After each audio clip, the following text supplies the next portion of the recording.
Hello, my name is Andy Kanzik, and today I'm going to be talking about the effects residential schools have had on the indigenous people of today. Specifically, how the assimilation of indigenous peoples has contributed to years and years of generational trauma. It is through the use of facts, figures, and stories that we will fully understand the determinants of assimilation and how we as a society can provide a solution to ensure that this trauma is treated and rehabilitated. The assimilation of the indigenous peoples in Canada began in the late 1800s and continued until the year 1997.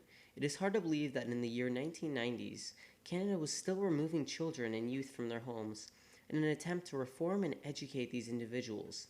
The goal of the Canadian government was to kill the Indian and save the man. As a result, more than 150,000 children were taken to institutions labeled residential schools.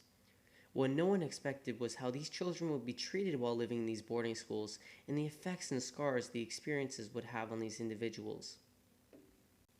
Let's examine a day in the life of Roberta Hill, an Indigenous residential school survivor who not only experienced the horrors but escaped the terrors of living within a residential school.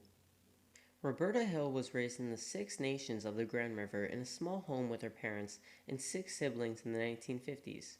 At the age of 6, with many difficulties and unforeseen circumstances, Roberta found herself moving into the Mohawk Institute, which is a residential school in Brantford, Ontario. Thinking that she would meet new friends and learn new things, Roberta recounts her first experiences the day she arrived in the residential school. Roberta stated that at the Mohawk Institute, staff routinely derided us as dirty Indians and savages. They assigned us numbers, and as far as I could tell, not a single adult ever learned my name.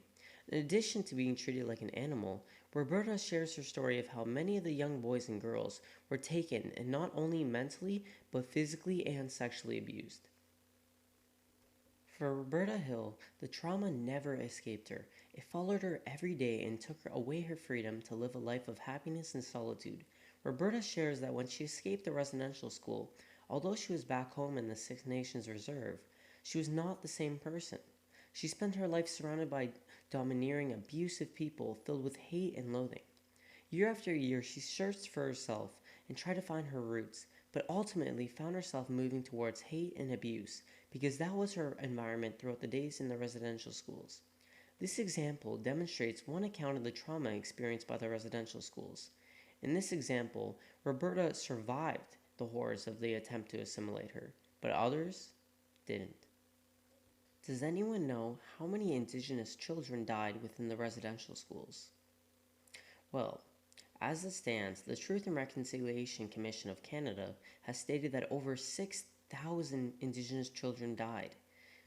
Although this number is not firm, the fact that many unmarked graves continuously appear sheds some light on what truly happened from the late 1800s to late 1900s. So, we have talked about the history of the residential schools, one account of the effects the school had on a residential school survivor. What I'd like to discuss next is the other forms of trauma and how they've passed down by generation. The effects of whitewashing Indigenous people have not only had a physical but mental and spiritual negative effect on the Indigenous people today. When Indigenous children were removed from their homes, they were introduced to English culture, and as a result, they lost their own beliefs and traditions, which impacted their mental health by creating a loss of identity.